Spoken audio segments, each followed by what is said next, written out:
All right, so we're getting started with our work on integers, adding and subtracting, actually adding and subtracting signed numbers that are normally going to be integers, but sometimes they'll be fractional. All right, as we do this, I want you initially putting that calculator away because I really want you working on trying to internalize the rules for adding and subtracting signed numbers, to think about them logically rather than memorize a rule. It really, really helps, okay?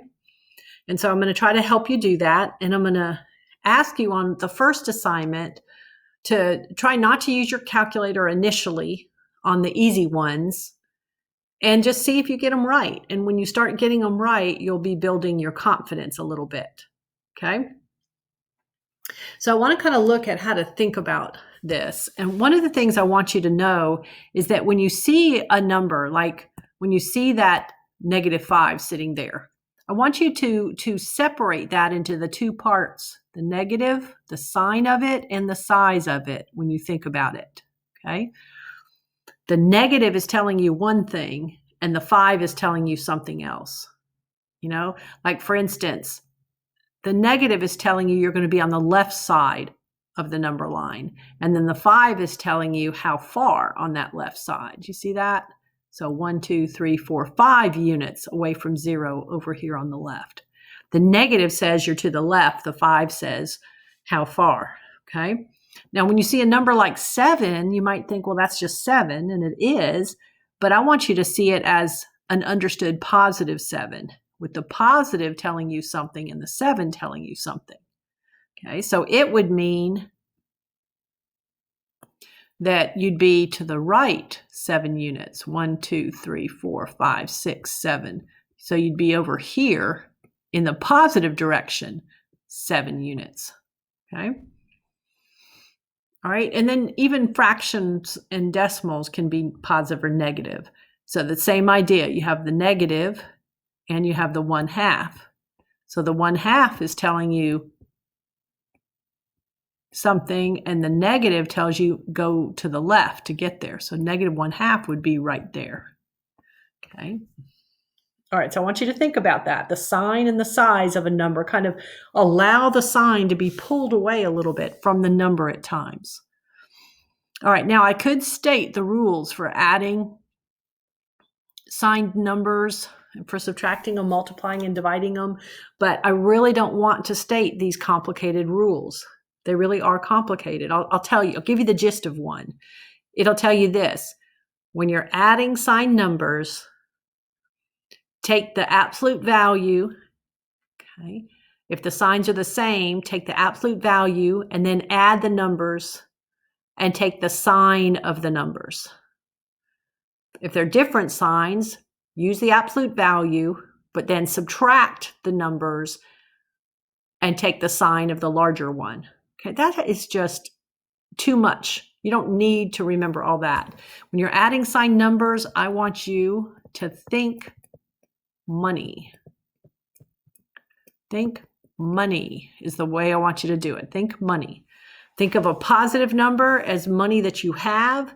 Think of a negative number as like money you owe, like a debt that you have. Okay. Positive is like money you have. Negatives is like money you owe or a debt you have. Okay. You also can think of a minus as borrowing, okay, rather than giving. All right, so if you see 3 plus 8, you've done that your whole life. You know that's 11. But if you think money, it's like you have, gosh, I got to get this pen to work. Okay, if you have $3 and then you add $8 to it, you'll have 11 total dollars. That'll be the amount of money you have. All right, now think about the one to the right of that. See how the 3 is negative? The sign that's in front of the number is what should go with it. You should think of the 3 as negative, the 8 is positive. All right, so if you're thinking money, it's like you have a debt of $3. You owe somebody $3, but you have $8. Well, can't you pay off that debt? You can pay off those $3, and then you'd have still $5 in your pocket. The answer to this is 5. You owe $3, but you have 8 in your pocket. So you can cancel out that debt. You can pay it off and you'd still have $5 left. Okay. Now this one down here, anytime you use two signs next to one another, they'll use parentheses. That doesn't mean multiplication. There's a plus sign there. So I'm adding -3 and -8. So I'm in the hole $3. I also owe $8. Don't make the mistake of thinking two negatives make a positive. See, that's you memorizing a rule for multiplying. Okay, that's true, but that's not true when you're adding. Two negatives don't make a positive. If you have a debt of 3 and a debt of 8, you're not all of a sudden out of debt. You're really in debt. You actually owe a total of $11, don't you? Okay. Now look at this one. You have $3, but you owe $8. It's like you had 3, but you incurred a debt of 8. So the $3 could pay off $3 of this debt.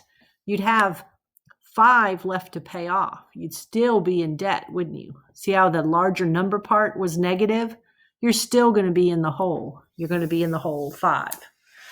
All right, so even though we were actually adding over here, right?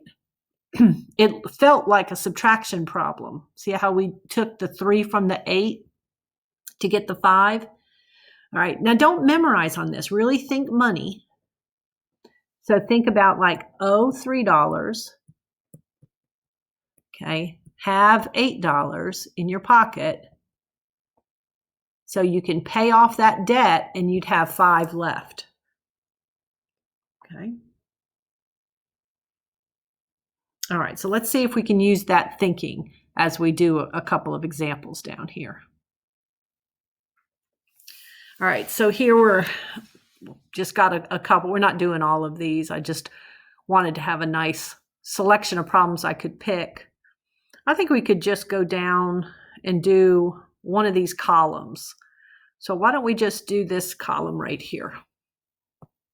Okay, so we have -5 plus -7. We owe 5, we owe 7, so we're going to be in the hole 12. It's like that's our status right now. We owe 12.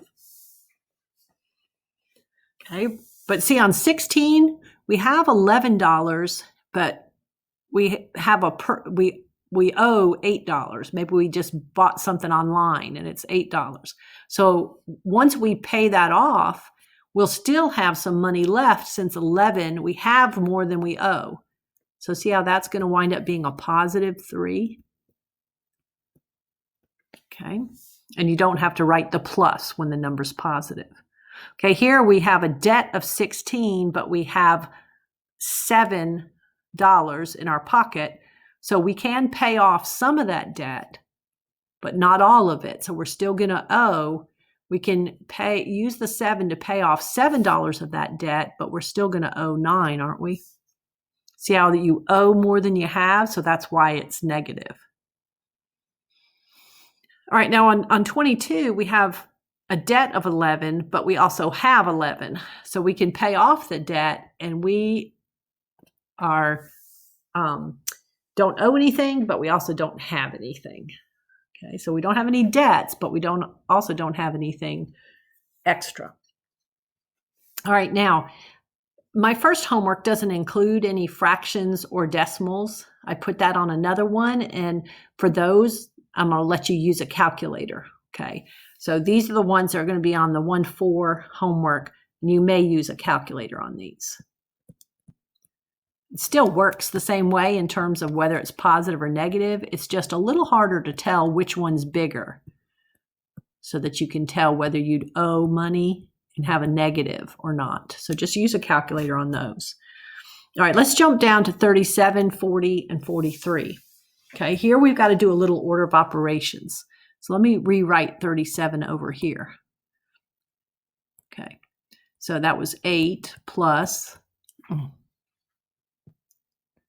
a -2 plus, trying to get that pen to work good, a -1 Don't want things to look negative unless they really are. Let me see if I can write that better and find a direction in which this pen will write. Okay, let's try this. Write 8. 8 plus, man, it's getting worse, I think.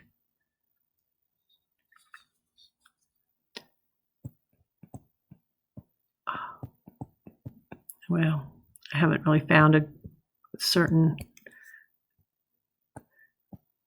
okay, I give up. I'm just going to try to make sure that you can tell whether they're negative or not.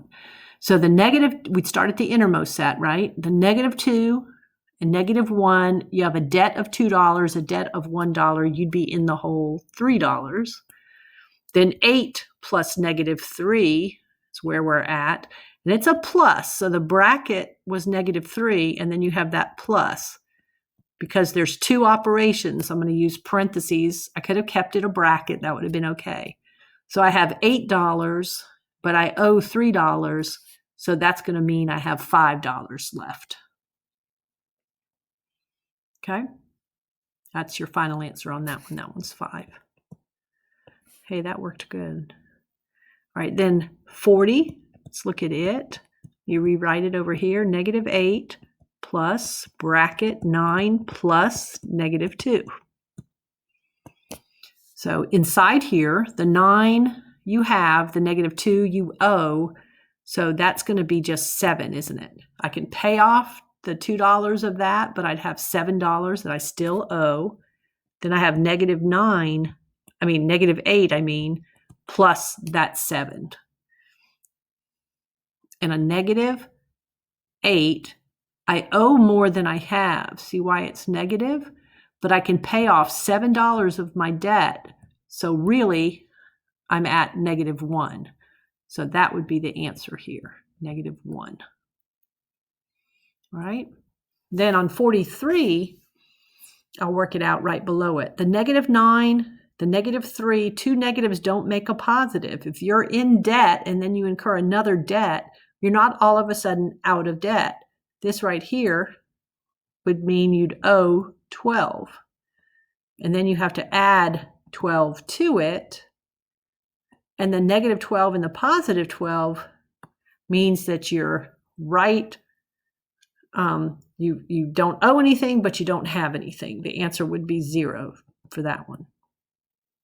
Okay? So that's adding sign numbers. That's thinking money, okay? Thinking money. All right, in a moment, we're gonna look at subtracting. I'll do that in a separate video just to keep these nice